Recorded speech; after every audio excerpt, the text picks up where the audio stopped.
Well, hello and welcome to This Month in Hamilton, our February 2024 edition. I want to start out by thanking our sponsors, Angelo Onofre in the Mercer County Prosecutor's Office, Capital Health System, Haldeman Ford-Subaru, Amari's Italian Eatery, and Saul Funeral Home.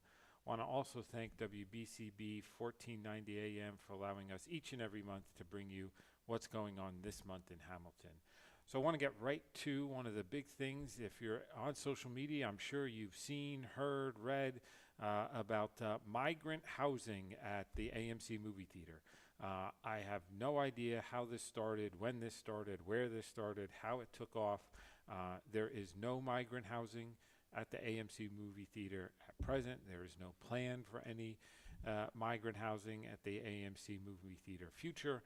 There has not been any migrant housing at the AMC movie theater past. So I have no idea where this rumor came from or how it got started. But for those of you online who seem to know or talk to somebody up there or have a good source, I'm sorry, but your source is incorrect on this one. There is no migrant housing at the AMC movie theater, nor is there any plans for it. In fact, we continue to have conversations with the owner. It's actually owned by AMC and their realtor, as well as potential developers who are interested in acquiring the site.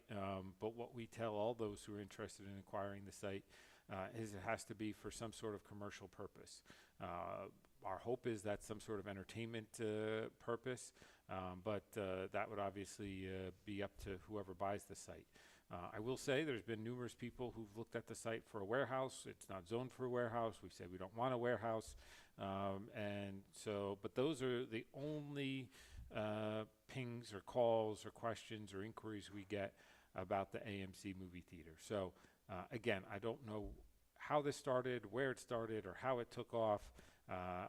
So I know obviously with the bus drop-offs that have gone on previous months, maybe that somehow spurred it. But there is no migrant housing at the AMC movie theater. If you see a car or two parked there, it is being managed by a property manager to make sure things like mold and mildew and leaks and all that are taken care of and addressed, so that if somebody buys it and wants to potentially rehab it into a movie theater, that they can get a better price for it that way. So wanted to start out with that right away. We've gotten numerous calls and inquiries about it. You may have seen some articles about it. I know on PST even covering it. Chris Rollins reached out to me, but there is no truth to that rumor. Now that we've addressed that, let's go on to some of the fun things. So you're starting to see the around town signs go up for St. Patrick's Day. St. Patrick's Day Parade, March 9th, 1 p.m. If for some reason we can't get it off on March 9th, the rain date is 2 weeks afterwards, March 23rd. So it would not be March 16th. The rain date is March 23rd. You'll see that on the around sides too. Parade starts 1 p.m. sharp from Nottingham Firehouse, going down Mercer Street and making a right along Nottingham Way. So the route doesn't change or anything like that. I want to congratulate our grand marshals this year, Kevin and Mary Ann Mira, as well as our Miss St. Patrick, Kayla Adam, and we know they're going to spearhead a great parade this year, led by a great parade committee. So for those who don't know, the township facilitates the parade. We don't actually run or organize or plan the parade. So you've got a great parade committee. Vince McKelvey, if you recall, was our guest in February last year, talking about the parade and its origins and how it came to Hamilton. It's been in Hamilton now. This is, I think, the 13th year, although only the 11th parade because we missed 2 years of a parade due to COVID. And so want to thank Vince and Wayne D'Angelo's the parade committee chair this year. They're doing a phenomenal job raising the money, getting it organized. We had a meeting last week with our lieutenant from traffic from Hamilton PD, as well as our DPW. It's going to be a great parade. We just got to cross our fingers for great weather. Unfortunately, the last few years we've had the parade, we've always had to go to the rain date. So we're hoping not to have to do that this year. Speaking of weather, I apologize for those who've had some inconvenience as it relates to trash pickup. The past two weather events in town, I woke up each morning and was told we were getting 5 to 8 plus inches. And by that afternoon, you could see all the blacktop in town. So don't know how that all happens. I know some of the storms, if we were 20 miles north or 20 miles south, we would have seen that 5 to 8 inches. But we'll certainly take it. I just want you to know we make the best calls we can for a variety of ways to keep a variety of people safe. So we cancel garbage to keep the garbage men off the street. Keeping them off the street hopefully results in some sort of less accidents that either our police or fire don't have to go to and put themselves at risk. It allows, if we are getting a bigger storm, the roads to stay clear for our plows to do what they need to do.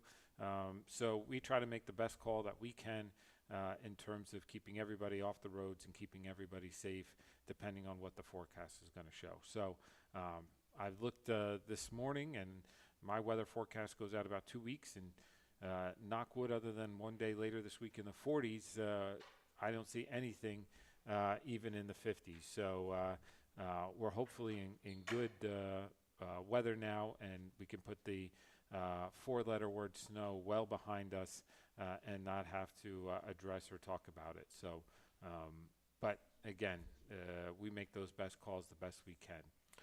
Want to talk about our guests in a little bit. We have Chris DeMayo and Steve Legato, the presidents of the PBA and SOA, respectively, here in Hamilton, joining us today. Want to have them talk about, one, for those who are interested in becoming a Hamilton police officer, right? You automatically become a member of the PBA. What it takes to do that, what advice they have to do that. Many of you have maybe started to see some of the posts we've put out on social media or our constant contact emails. Our Hamilton Police Division has put out about, for those who may be interested, what it takes to now sign up. What are the steps you have to do in terms of application, in terms of tests. Hamilton is a civil service town. What does that mean in terms of the steps that need to happen, and how the hiring process goes in terms of where you fall in that. Other towns are not civil service, and that's different, right, in terms of what it means for a hiring authority or a police chief or a mayor hiring new officers. But also want to talk to you about all the great things the PBA does in town. And not just in town, but what they do as a state PBA across the great state of New Jersey and giving back to their local communities. Obviously, our Hamilton PBA focused here on Hamilton, but they do a number of different things around the state, or involved in different PBA events around the state, really giving back to the community, partnering with both businesses and nonprofits and other unions, and really making the town better. So, and we'll get into, right, when you're first hired as a Hamilton police officer, you have to be a Hamilton resident. That's part of the requirement too. So again, we're drawing from a pool that is from Hamilton. Now, we're certainly blessed as the 9th largest municipality in the state, 90-some thousand people. We still have a fairly good size applicant pool to choose from each and every year. But by the end of this year, we'll have 174 sworn uniformed officers. And so each year, we're hiring somewhere between 5 and 10 officers to refill our ranks as people retire. So it's important we get people who are continually interested in being police officers, but quality people who are interested in being police officers as well. So we'll be joined by Chris and Steve later in the show to talk about all of that. As it relates to what else is going on in town, as the weather warms up, you'll start to see some road projects probably starting maybe late April, but early May. Again, as we're looking out for taxpayer monies, we did something different this year. There's only so many road construction crews out there, and this is the time they're lining up the work for the year. By April, May, they've pretty much lined up their work for the year, because they can really only pave between, say, April and October, maybe pushing a little into November. So we went out to bid in December, January, for a lot of different road projects. On many of our projects, we do estimates on what we think it'll cost us. Our bids have come in, the awarded bids come in 20 to 25% less than the money we budgeted and estimated for a particular road project. What does that mean? It's a savings, obviously, but it's allowing us to use that money potentially for other road projects. We know that's one of the top complaints we get is, when is my road going to be paved? I can't tell you how many times people have told me, I've lived in town 20, 30 years and my street hasn't been paved since my house was built. So we understand that. We triage and assess all the roads to make sure we're trying to address the ones that are most used or most beat up, but it's a continual process. So again, we're really excited that under this, our engineering team decided to go out earlier, get ahead of the work. We got great bids in, and so probably in May, you'll really start seeing a lot of road projects going on. Again, partnering with Aqua, with PSE&G, they've got some projects that are ongoing as well. The county, I know, is eyeing some projects in Hamilton as well. So all that will start to come in full swing as the temperatures get warmer and as spring really comes into focus. Speaking of work, for those looking for a job or potentially looking for a job, we have our job fair again, March 22nd at Colonial Firehouse from 11 a.m. to 3 p.m. Last year we had over 50 different organizations that were looking for new workers, and we had 500-600 people walk through the door potentially looking for a job. So whether you're a business, whether you're a business looking for new employees or you yourself are looking for an advancement opportunity, we hope to see you March 22nd from 11 to 3 p.m. at Colonial Firehouse, where you'll have the opportunity to meet and talk to different businesses and see if there's opportunities out there for you to better yourself, better your financial position for you and your family.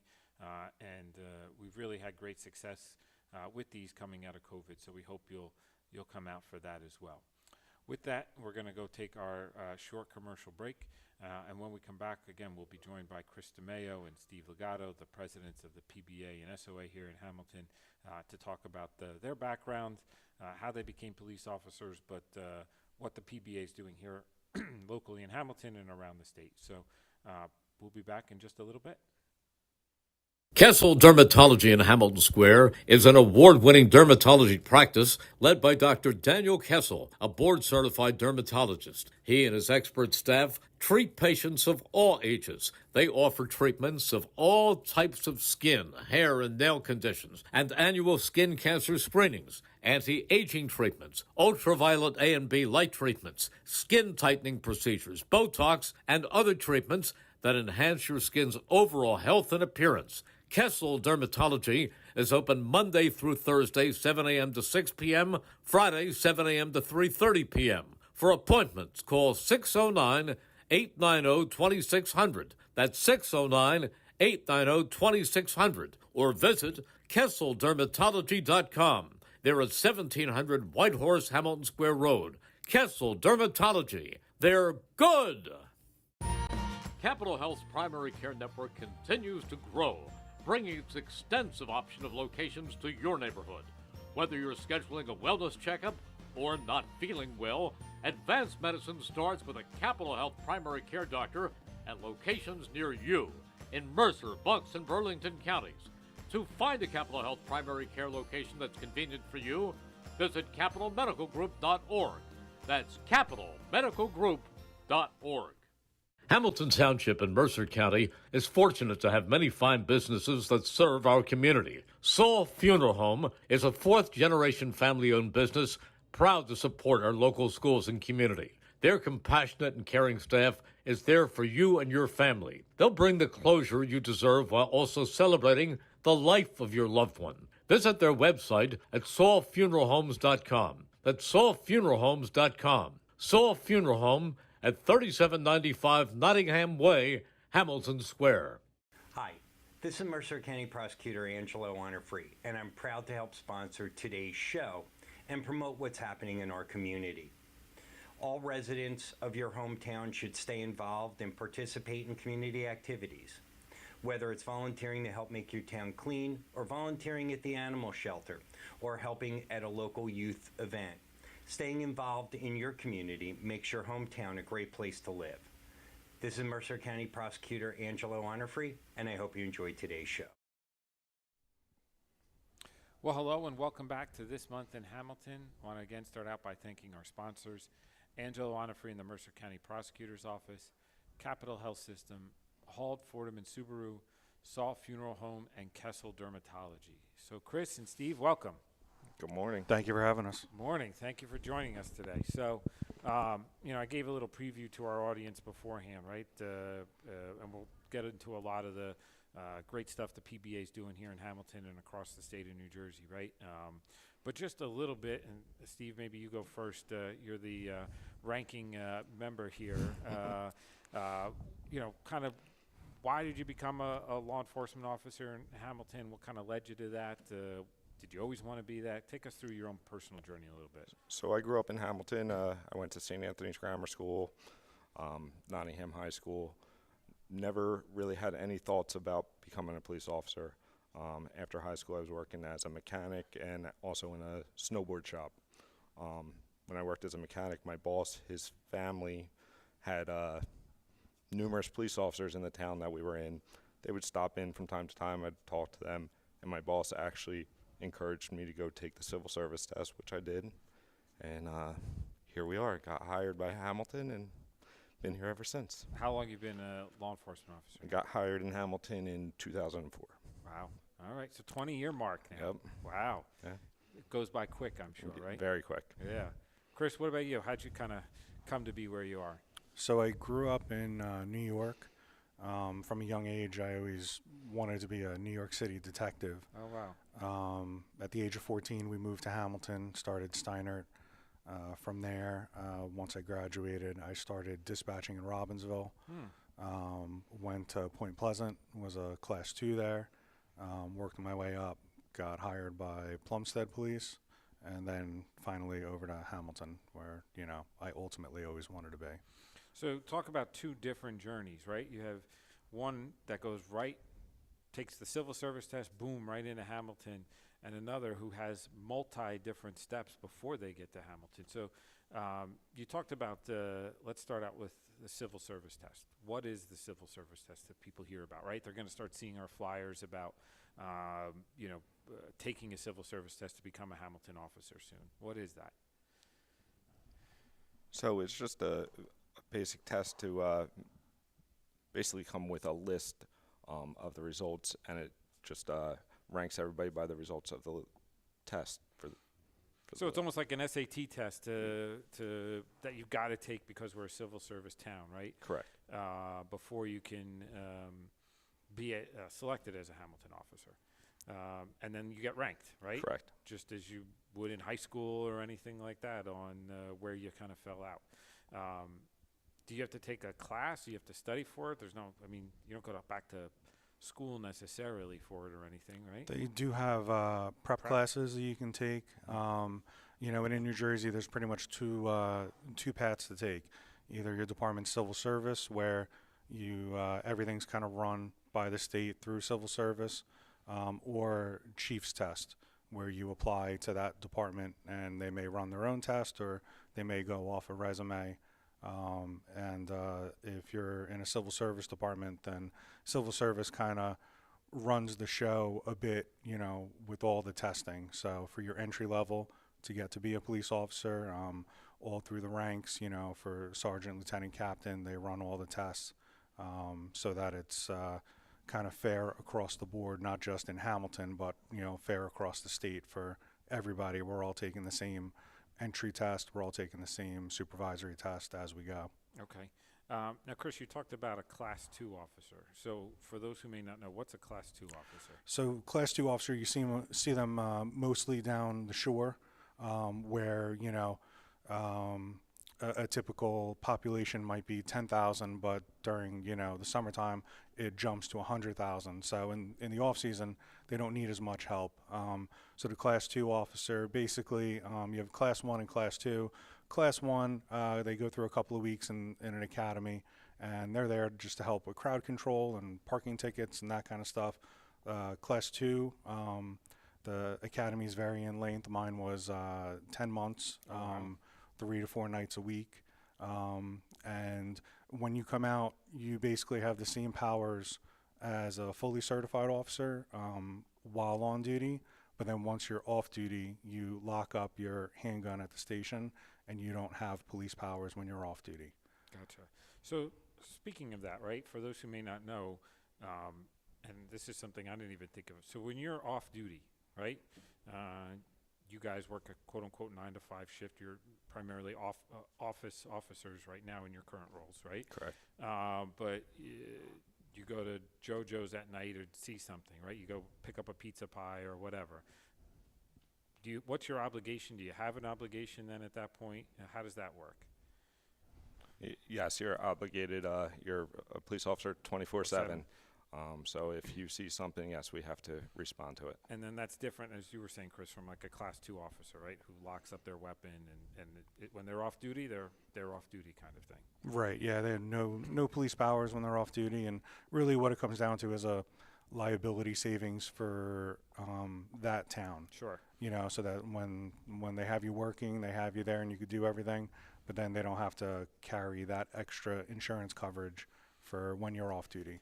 So. And, we just hired a brand new class of 7 new Hamilton officers, right? But not all are going to the academy, right? Some are already officers. So you've got a path kind of like how Steve took, which is you apply to not just Hamilton, but specifically to Hamilton, and you're fresh, right? But there's other people who come in with potentially years of experience from different departments or different services or different organizations, law enforcement organizations. Does everybody still have to take the civil service test regardless of your past experience? Pretty much, right? Pretty much. There's something called intergovernmental transfer. It's pretty rare that, we go down that path. Usually 99% of the time it's just taking the civil service test and coming on the list. Even if you're a certified officer already, you could work in the next town over. Still, you're going to take the civil service test, and when your number comes up, you'll get a call. So even you, right, you were a Class 2 officer, you still took the civil service test for Hamilton. Correct. Yeah. And again, the idea is it makes it fair to everybody. It's not who you knew or whether your great-great-grandfather lived in Hamilton or anything like that. The idea is you're on the same opportunity as everybody else, right? Correct. True, yeah. It's made to keep the, kind of keep the nepotism and the politics out of it and try to keep it, fair, above board for everybody. As objective as you can, kind of thing. Right. Right? And the hope is, too, and I think this shows, right, we have an outstanding department with some outstanding officers. The idea is you're getting the best because you're going down a list in terms of how high people scored on that civil service test. And I imagine they're not just asking you what 2 + 2 is on a test, right? It's got to be some law enforcement related stuff. Right. Right. Hopefully everybody, if they did ask 2 + 2, could still get that that answer correctly. All right, so Steve, for somebody like you, right, you go through the civil service test, whether you take a prep course or not, right? A list is produced, right? And we talked about that, and you're selected. What do you go through? Now you rank, say, 5, and we're looking to hire 5 people. What's kind of some of those next steps and how the process runs? So it starts with the background check that the department does on you. So they do a full background, talk to your neighbors, talk to people from your past, everybody involved. And then So be honest on your application. Yes. They confirm your residency because, like you said earlier, you have to be a Hamilton resident. That's one of the biggest disqualifiers that we get. People still apply even though they're not Hamilton residents. You have to be, I believe you have to be a resident when you take the test, when the results come out, and when you get hired. Okay. So once you're hired, then yes, you can move out of. You still have to be a New Jersey state resident, but you can move out of Hamilton. After the background, then you get, you have to go through physical testing, psychological testing, and then an oral interview with the department. So it's a lengthy process. Yeah, and the idea is you're weeding out people who may be wishy-washy about it, right? Who may have some visions of grandeur about it, but don't actually want to put the time and effort into the actual job itself.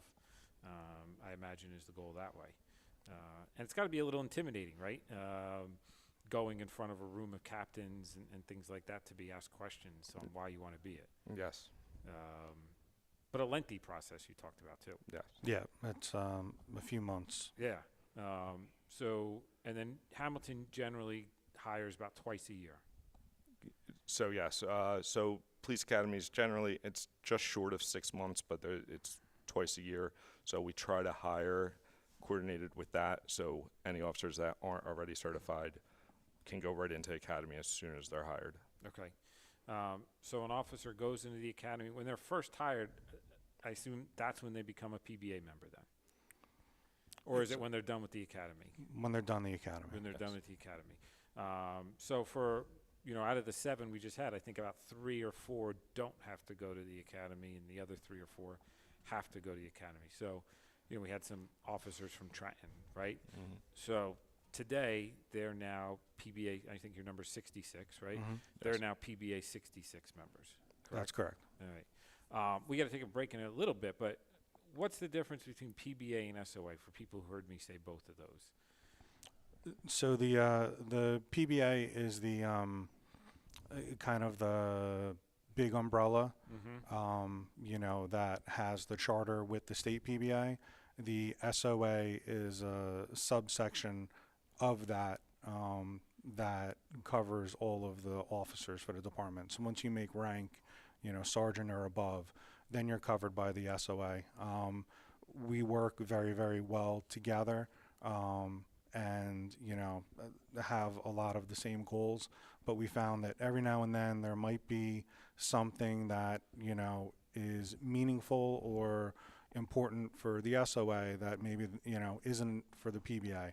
So it was important to work together, but also have the ability to pursue your own endeavors and litigation if you need to, or whatever it might take. So having that option. Or disciplinary matters, right? I mean, Right. You've got sergeants, lieutenants, captains who are supervisors who may need to be disciplining for one reason or another.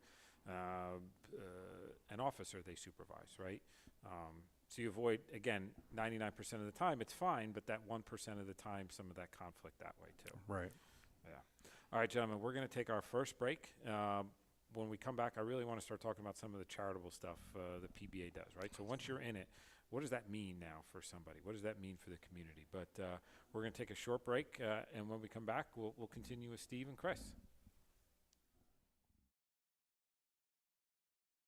Kessel Dermatology in Hamilton Square is an award-winning dermatology practice led by Dr. Daniel Kessel, a board-certified dermatologist. He and his expert staff treat patients of all ages. They offer treatments of all types of skin, hair, and nail conditions, and annual skin cancer screenings, anti-aging treatments, ultraviolet A and B light treatments, skin tightening procedures, Botox, and other treatments that enhance your skin's overall health and appearance. Kessel Dermatology is open Monday through Thursday, 7 a.m. to 6 p.m., Friday, 7 a.m. to 3:30 p.m. For appointments, call 609-890-2600. That's 609-890-2600. Or visit KesselDermatology.com. They're at 1700 Whitehorse, Hamilton Square Road. Kessel Dermatology. They're good.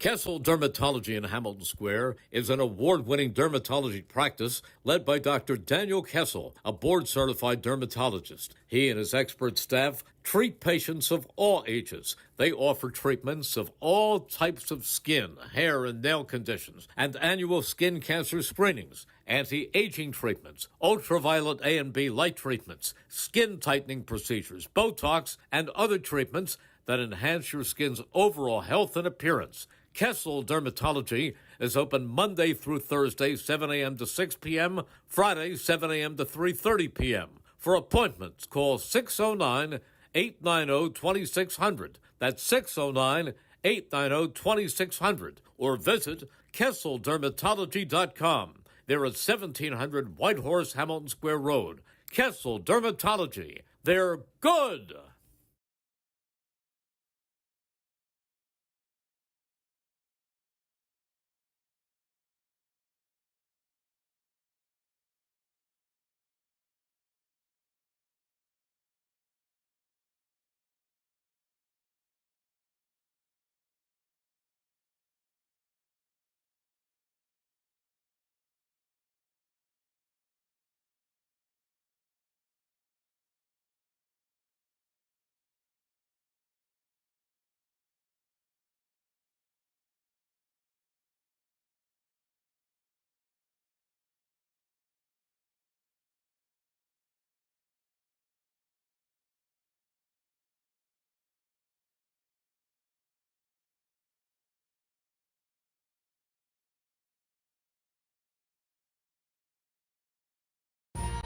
Capital Health's primary care network continues to grow, bringing its extensive option of locations to your neighborhood. Whether you're scheduling a wellness checkup or not feeling well, advanced medicine starts with a Capital Health primary care doctor at locations near you in Mercer, Bucks, and Burlington counties. To find a Capital Health primary care location that's convenient for you, visit capitalmedicalgroup.org. That's capitalmedicalgroup.org. Well, welcome back to This Month in Hamilton. Want to again start out by thanking our sponsors, Angelo Onofre in the Mercer County Prosecutor's Office, Capital Health System, Haldeman, Ford and Subaru, Saul Funeral Home, and Kessel Dermatology. So, gentlemen, when we went to break, we were talking about, how we just had a new class, right? Because the academy starts. But 3 or 4 of that new class were already sworn officers, right? So they don't have to go back to an academy or anything like that. So my understanding is now they're PBA members, PBA 66 members, right? So what does that mean for them in terms of, on a day-to-day? Like, what's the PBA there for them for? So right away, as soon as they become PBA members, they'll start paying dues to the union. Those dues, a large part of it goes to legal protection. Mm-hmm. So this way, if they're accused of anything while in the performance of their duties, they're covered. They don't have to worry about that's taken care of. So that's a big perk. Some of the other things are we're here to make sure that they're being represented, whether it's at a township level, at a police administration level. Just watching over policies, procedures, and just kind of have a voice, for, we'll say, the younger guys that don't, always get FaceTime and that kind of stuff. And it allows them, I assume to some extent, right, to concentrate on the job, especially if they're brand new, right? They're learning the department. They're learning how, even if they came from, we had 2 guys from, I think, the city of Trenton, right? But they've got to learn almost the Hamilton ways of doing things here, right? It's true. Sometimes it's almost harder if you come in with experience other places, because sometimes you have to, relearn. Yeah, unlearn and then learn the Hamilton way. But it is great having people with experience. Usually the FTO program goes that much smoother, that much quicker. But their only job once they come in is just to learn from their FTO. We like to say, just be a sponge, be quiet, take in as much as you can. If you have questions, ask. There's a time and a place for it. But just try to take in as much as you can, and from all different people. Your FTO is great, and there's a reason why they're an FTO. But as you progress, you'll be able to take, one thing from this person and one thing from that person that, they do really well. And hopefully when you're all said and done, you're a well-rounded officer. Chris, you talked about FTO. For those who don't know the acronym FTO. Field training officer So what's in the the field training program. So what's that? So when you're a new officer, you'll be assigned a field training officer who went to school for just that, to teach new officers, how to be police officers. Just recently, Lieutenant Lika revamped our entire FTO program. It's much more comprehensive. The old program that we were using was probably 20 years old, and it still worked. It was a great program and still took a lot from it. But just this day and age with technology and new policing practices and, body cameras and social media and different things to be aware of, it's a much more comprehensive program that the officers get now. Yeah, I mean, every few years, right, it probably makes sense, maybe not 2 decades, but every, 5 to 10 years probably to look at practices, because I think to your point, right, things are changing so rapidly. For officers who came in 10 years ago, the word body cam wasn't even really probably a word, right? And now it's synonymous with policing. Yeah, everybody around the country says whenever there's an incident, right, what's the first thing they say? Where's the body cam, right? Yes. But for those officers, you talked about being an advocate for the officers too, right? Not only can they concentrate on their job, but they may have their own family lives going on, right, with kids, or God forbid a kid is sick or a parent's sick that they're taking care of, and all of that. It allows them to focus so much of their life on their life, right? And know that people are looking out for them in a different capacity as well. Correct. But part of the dues, and this is kind of what I talked about, we would talk about now in this segment, goes to different activities and communities and all of that. Talk about kind of how the PBA is involved in the community, and how that kind of is generated, or what the PBA does in the community too. So one of the big things that the dues go for are donations. Pretty much every dollar that we bring in goes back out into the community one way or the other, specifically with the Civic Association. We'll make donations every year to Children's Hospital of Philadelphia. We do what we call the turkey drive, which is we team up with the fire department. We purchase somewhere between 300, 350 turkeys right before Thanksgiving, and with the help of St. Raphael's and the food bank of Mercer County, all of our members get together and hand out the turkeys with, all the fixins to families in need. It's something we've been doing for quite a long time. We're very proud of. Some of the other things are...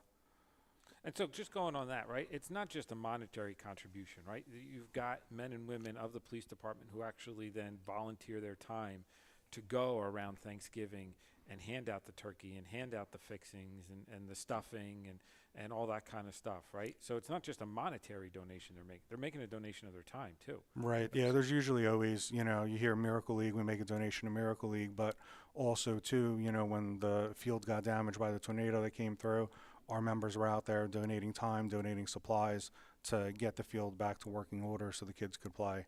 Or donating in a game against the FMBA. Right. Who won that game? I believe police, I believe, in the wiffle ball game. I think it was a whopping 1-0 score, if I remember correctly. Yeah, it was a real nail biter.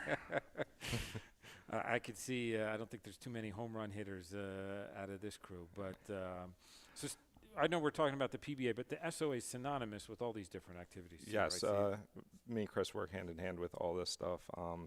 There's a couple other things that we do specifically for our members. We have a Easter egg hunt for our kids, which will be coming up. We do a kids' Christmas party every year. So we do a lot for our members too, in addition to the stuff to the community that Chris is talking about. Now, people may have heard in town about the PBA Hall. What's the PBA Hall? So the PBA Hall is twofold. The upstairs is like a members-only section for our members. It's opposite side of town from the police station. So this way, if you need to stop in and use the restroom, obviously when you have all your gear on, you're in uniform, you don't like to stop and public restrooms if you could avoid it. Sure. So you have a spot on the other side of town where you can go in, just feel a little more comfortable, take your vest off, use the restroom. The other thing, you could take your break there. So you want to take Grab your a lunch sandwich break, or grab a something. sandwich, just relax half an hour. You're always, a slave to the radio, as we say, and, always could be called, but it's nice if you get the, time just to relax. And again, a safe place, doors are locked and you don't have to worry about anything. You kind of let your guard down a little bit there. The downstairs, we rent that out To the community, to the right? community. For functions, I believe the max capacity is 60 or 65 people. So it's not a huge space, but it's big enough. Baby showers, bridal showers, birthday parties, all that kind And of stuff, right? it's constantly rented. So we either have it, listed for just the right price or maybe a little bit too low, but that's okay. Everybody seems to enjoy it. They take care of it, and everybody seems very appreciative. So again, it's another thing that we can, Help the community out, right? Yeah. Because, everybody's looking for baby showers, for bridal showers, for first-year birthday parties, right? And many of your members are facing those same things, right? And need a place. It's January. They don't want to stuff 50 people into their home, but hey, there's this room here. I can get some food catered, and now we've got a clean, safe space to have an event, right? But it goes back to helping the community in a different way for a venue like that, Right. and an affordable way too, right? Because we got to make sure everybody's, we know everybody's in a different financial position too. It's another way you guys give back too. But now talk about, all right, so some of the stuff at a local level, but how does that interact with at a state level? So the state PBA does a ton of charities too. This past weekend was the Polar Bear Plunge. Do we have any Hamilton guys there? We sent a whole bus down. They all survived, so They all survived. Good, Yes. good. Yeah. It was Saturday was pretty cold, so I know they were a little chilly out there this last Saturday. so this is now a state event, right? But your Hamilton PBA members and/or their family members are volunteering again their time and all of that, right, to go help raise money. Yep. Yeah, raising money for a good cause. How many people kind of go to the Polar Bear Plunge, if you have an idea? I don't know whether you guys plunged yourselves, but Normally I do. I wasn't able to make it this year. Typically we have anywhere from 20 to 30 members, Okay. plus their families. Yeah, so it's usually a full coach bus filled, Wow. and then some. And that's drawing from PBAs across the state, though, too. Yeah, I mean that's just our local. Yeah. But then, then you there's absolutely Mhm. PBAs from across the state and come out. I think they said this year they raised 2.5 million. Wow, that's awesome. And yeah, I forget the number of plungers that they had, 8,300, I think. Wow, Yeah, so it's very impressive and obviously for a great cause. it's probably more crowded than on a nice July beach day, right? It very well could be. Yeah. And this weekend you got another event going on, right? In terms of state PBA, something with football, right, or flag football. The right? Snow Bowl is this weekend. Again, it's another event to benefit Special Olympics. We have, I believe, 2 teams. They go up to MetLife Stadium and they play flag football up there against other police departments, I believe, and I think there's non-police teams as well. Okay. It's a really good time. The competition's pretty fierce. We pray that nobody gets injured. Yes, I prayed that too. And but it all goes to raise. They have to raise money before they could step on the field, and it all goes to a great cause. And hopefully we got a competitive team, but I agree with you. No injuries. Yes. first and That's our foremost. hope. Yeah. So we're going to take our last break here. When we come back, we'll continue talking to Steve and Chris about some of the other charitable events and really some of the community events, National Night Out, things like that, right? That the PB helps run. So we'll be back in just a moment and finish up with Chris and Steve. Hamilton Township in Mercer County is fortunate to have many fine businesses that serve our community. Saul Funeral Home is a 4th-generation family-owned business proud to support our local schools and community. Their compassionate and caring staff is there for you and your family. They'll bring the closure you deserve while also celebrating the life of your loved one. Visit their website at saulfuneralhomes.com. That's saulfuneralhomes.com. Saul Funeral Home at 3795 Nottingham Way Hamilton Square. Merrill Reese here to tell you about my good friends at Haldeman Ford-Subaru on Route 33 in Hamilton Township. For outstanding sales and service, you can depend on the folks at Haldeman Ford-Subaru for the best value on new and pre-owned Ford cars, trucks, and SUVs, along with a great selection of value-priced new and pre-owned Subarus. And no one offers the service that Haldeman does in their huge, state-of-the-art service facility. Service so great that many area municipalities and commercial fleets get their service performed by Haldeman Ford-Subaru. From Langhorne to Princeton, folks like you to commercial fleets trust the name Haldeman for sales and service. Haldeman Ford-Subaru, Route 33 in Hamilton Township. Hi, this is Mercer County Prosecutor Angelo Honorfree, and I'm proud to help sponsor today's show and promote what's happening in our community. All residents of your hometown should stay involved and participate in community activities, whether it's volunteering to help make your town clean, or volunteering at the animal shelter, or helping at a local youth event. Staying involved in your community makes your hometown a great place to live. This is Mercer County Prosecutor Angelo Honorfree, and I hope you enjoyed today's show.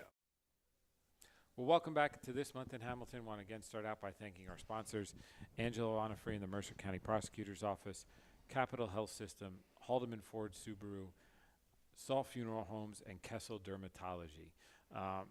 So when we left, we started talking about some of the statewide charity events, but I want to bring it back a little locally here too. And one event that's grown, right, and I say we're victims of our own success, and really it's the PBA and the police division that's a victim of its own success. National Night Out. So again, National Night Out starting as a, not in Hamilton, not in New Jersey, right, but kind of we've, and not just us, but we've taken it and embraced it, and again, it's grown from essentially being in the parking lot of the police department to now being bigger than some of the events we have in Veterans Park, and we had to move it to Veterans Park for its success. So, Steve, talk to me a little bit about the National Night Out, kind of its purpose, right, and kind of the PBA's involvement in it that way. So that's exactly what it is. It's meant to bring the community out and interact with police officers. This last year, we kind of revamped National Night Out under Chief Dabosky. It involved more police officers being out there and actually interacting with the community. I was actually out there with my son playing basketball with the community. Chris had a drone unit out there, and they were flying drones. There were so many different things this year that we haven't had in the past, and I think the community appreciated actually interaction with the police officers as opposed to just going to food trucks and different vendors. And again, the benefit of living in such a large community is the diversity of it, and I don't just mean like racial diversity, right, but the diversity of interest. So you've got some kids that are so into drones and maybe never knew or realized or appreciated the police division has drones and uses drones for a variety of things, but they're able to interact, and maybe you get a new person now interested in being a police officer that never might have thought to be one otherwise, right? Right. But they start to engage, maybe with you, Chris, specifically, or with somebody else on the drones and learning about them and interacting with them. And that's kind of the goal in some of it, right? And bringing in people who might not have been like yourself, right? Never thought of it and start thinking about it. Right, absolutely. Yeah, it's getting the community out, interacting the community with the police officers.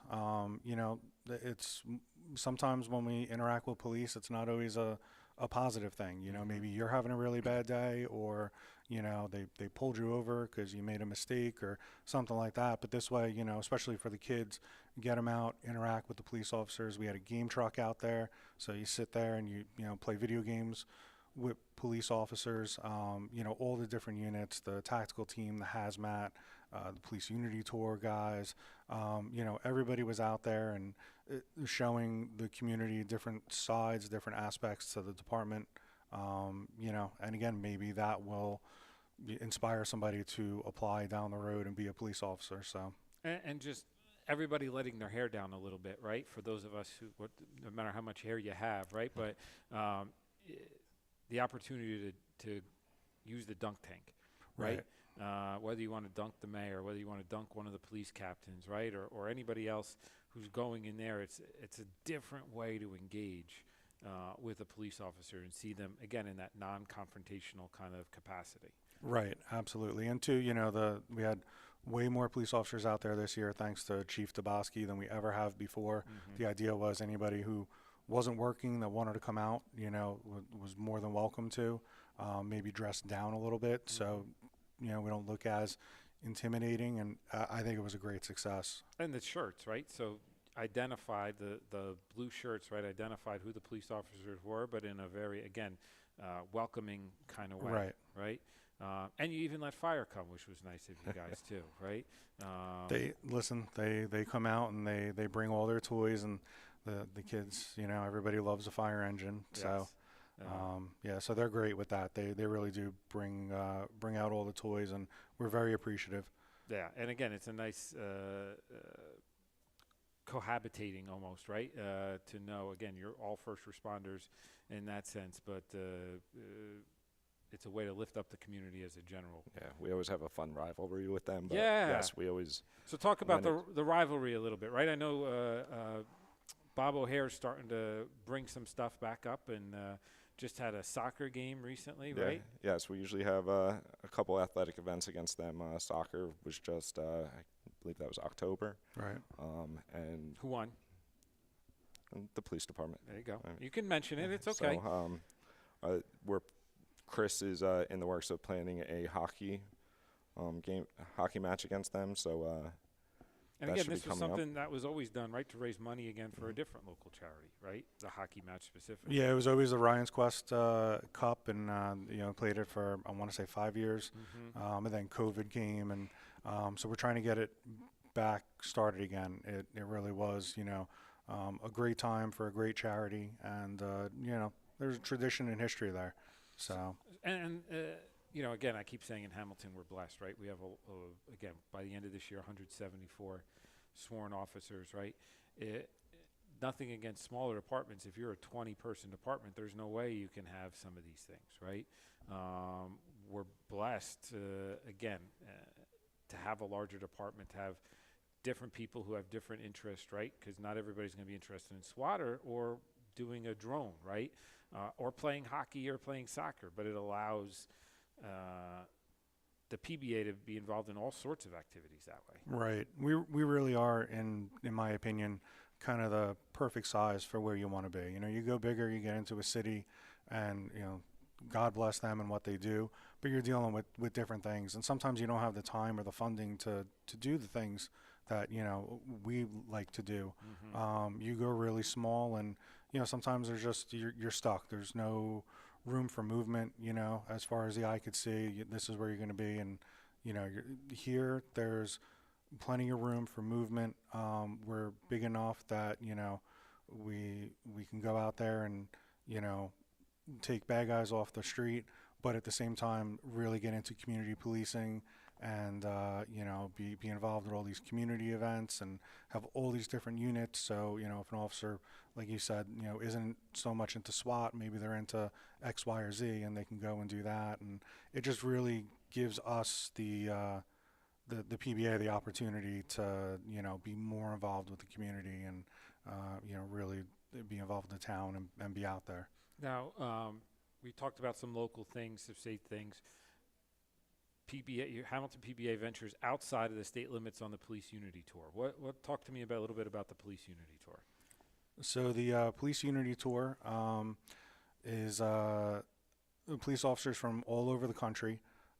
Typically, they will start at Ground Zero and ride their bicycles over the course of 4 days to the Law Enforcement Memorial in Washington, D.C. So hundreds of miles. Yes.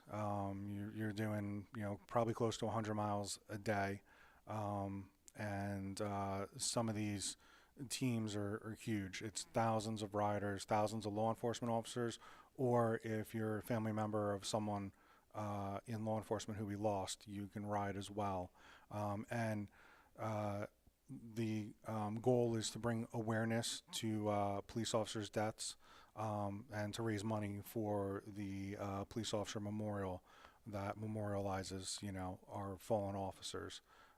It really is a unbelievable experience to be a part of. I did it a few years, and it's absolutely moving with all the officers riding into the memorial and all the family members, of fallen officers there waiting for you to greet you coming in. It's Moving, right? very moving. Yeah. And we have Hamilton PBA members who are participating in that every year as well, right? Yes, Yeah. since probably 2012, I believe, we've had a team every year, anywhere from, I think our biggest team was 22 down to 7 or 8, but it's always a good, strong showing. And, you talked about hundreds of miles a day. So, I like riding my bike, but just around my neighborhood. This isn't something where you just pick up the bike, at least for probably 90% of the people, right? You're putting in that effort to volunteer towards this for months You have to beforehand. Right? train. They have spin classes that they encourage you to go to, and it really is, you have to work your way up there because the packet is, you have to keep up. If not, they're gonna pick you up and not let you ride. They're very serious about rider safety, and it's Sure. So it's something you need to prepare for. Yeah. That many people moving, right, with escorts and other cars around them. I mean, you gotta be Motorcycles, safe, right? yeah, flying right past you. It's Yeah. it has to be very well coordinated. Awesome. So just to touch base on a few other things, right? Habitat for Humanity. I know we've done 2 Rock the Blocks. PBA's been involved in both of them. That's where people get to both break and fix things. So it's a nice opportunity for those guys who like doing some construction too, right? And I appreciate, I've been involved in those 2 things. So on a personal level, I appreciate the PBA's involvement in that. Toys for Tots. PBA is involved very much in Toys for Tots. What do you guys do just real quick each year, Steve? So Detective O'Hare always organizes that. He does a great job. We have donation boxes at the police station. He orchestrates that with the Marine Corps. Hundreds of toys every year. And he just got an award, right, for He his did, involvement yes. that way too, right? So your members on their own time, right, dedicating their time to volunteer efforts. It's got to be nice for you guys as the presidents, right, to see one of your members get recognized for their good work in the community. Absolutely. as Yes. well, right? Anything else? We're running out of time here, but just anything else you guys want to share that you'd want people to know, right, about the PBA or Hamilton PBA specifically? One of the big things is the Police Athletic League. Anybody who's a township resident has probably heard of or had their kids participate in it. It's completely volunteer. It's run completely by Hamilton police officers on their own time, and they do wrestling, football, basketball. Probably missing a few. Safety Town. All these sports. They do Safety Town in the summertime, which is huge. I don't know any other place that does anything like that. It's really is something that's great that the officers volunteer their time to do, and this way they could be involved in the community and especially with the kids. Absolutely. So I'll tell you that I get to go to all the Safety Town graduations. It's one of my favorite things, watching the kids. I stay to watch all the kids do their songs.